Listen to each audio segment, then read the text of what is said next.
Hi students, अस्सलाम वालेकुम। आज का हमारा टॉपिक है the flow of energy in food chain of an ecosystem. तो आज हमने डिस्कस करना है कि किस तरह एनर्जी जो है वो फ्लो करती है एक फूड चेन में। So let's start our topic, the flow of energy in food chain of an ecosystem. Energy in the form of radiant heat and light from the sun flow through an ecosystem, passing through different trophic level and radiate again back into outer space। तो जो energy ecosystem में flow हो रही है तो उसका जो basic source है वो है सनलाइट एंड रेडिएंट हीट।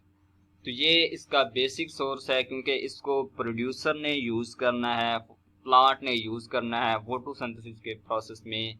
तो अपने अंदर जो है एनर्जी प्रोड्यूस करेंगे, तो वो एनर्जी फिर डिफरेंट प्राइमरी कंज्यूमर में जाएंगे, फिर सेकेंडरी कंज्यूमर में जाएगी, फिर टर्शियरी कंज्यूमर में जाएगी। तो ये जो एनर्जी का फ्लो है ये डिफरेंट ट्रॉपिक लेवल में होगा, लेकिन इसका जो बेसिक सोर्स है वो सनलाइट है और रेडिएंट हीट है। Sunlight and radiant heat. The total amount of energy fixed by plant is gross primary production।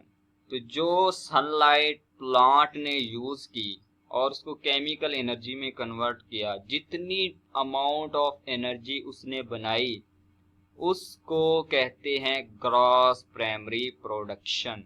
यानी कि जितनी उसने सनलाइट को यूज किया और जितनी एनर्जी उसने केमिकल एनर्जी बनाई उसको कहते हैं gross primary production. The amount of energy left after plant have met their respiratory needs is net primary production, which shows up as plant biomass। तो वो अमाउंट एनर्जी की जो बाकी बच जाए बाकी प्रोसेस होने के बाद, यानी कि जो प्लांट ने एनर्जी बनाई है उसमें से कुछ उसने यूज करनी है, तो जो यूज कर ली उसके बाद जो बचेगी, बाकी बचेगी एनर्जी, उसको कहते हैं नेट प्राइमरी प्रोडक्शन। क्योंकि वो एनर्जी जो बच गई है आप उसने अपनी बॉडी में स्टोर कर ली है, तो उसको कहते हैं नेट प्राइमरी प्रोडक्शन या plant biomass.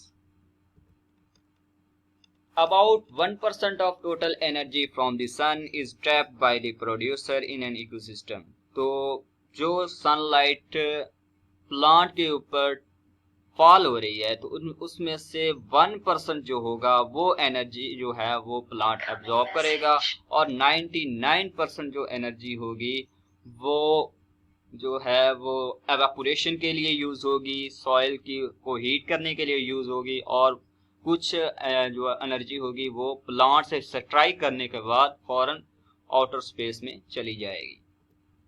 Remaining 99% of solar energy is used to evaporate water, heat up soil and is then lost to the outer space।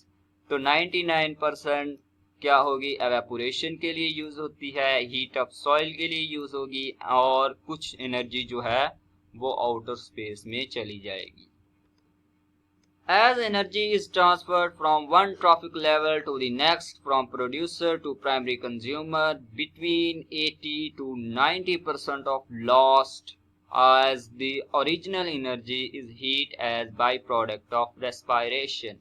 तो जब एक ट्रॉफिक लेवल से दूसरे ट्रॉफिक लेवल में एनर्जी ट्रांसफर होगी तो उसका 20 से 10% जो है वो अगले ट्रॉपिक लेवल में जाएगी, और बाकी जो 80 और 90% एनर्जी होगी वो लॉस होगी as a by product of respiration, यानी कि हीट की फॉर्म में वो रिलीज कर दी जाएगी एटमॉस्फेयर में, और उसका जो 10% जो है वो नेक्स्ट ट्रॉपिक लेवल में जाएगी।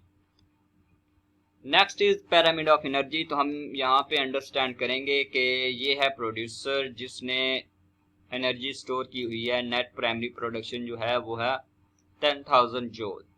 तो जब इसको प्राइमरी कंज्यूमर कंजर्व करेगा, यूटिलाइज करेगा इसको प्लांट को, तो इसका जो है ना 10% या 20% वो प्राइमरी कंज्यूमर में जाएगा। तो अगर हम यहाँ देखें तो यहाँ पे 10% जो है वो प्राइमरी कंज्यूमर में आ गया।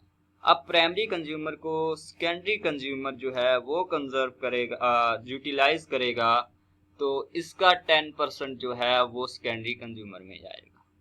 और इसी तरह जब टर्शरी कंज्यूमर जो है वो सेकेंडरी कंज्यूमर को कंज्यूम करेगा, तो उसका जो 10% है वो टर्शरी कंज्यूमर में जाएगा और बाकी का जो है वो एज अ हीट की फॉर्म में लॉस हो जाएगा।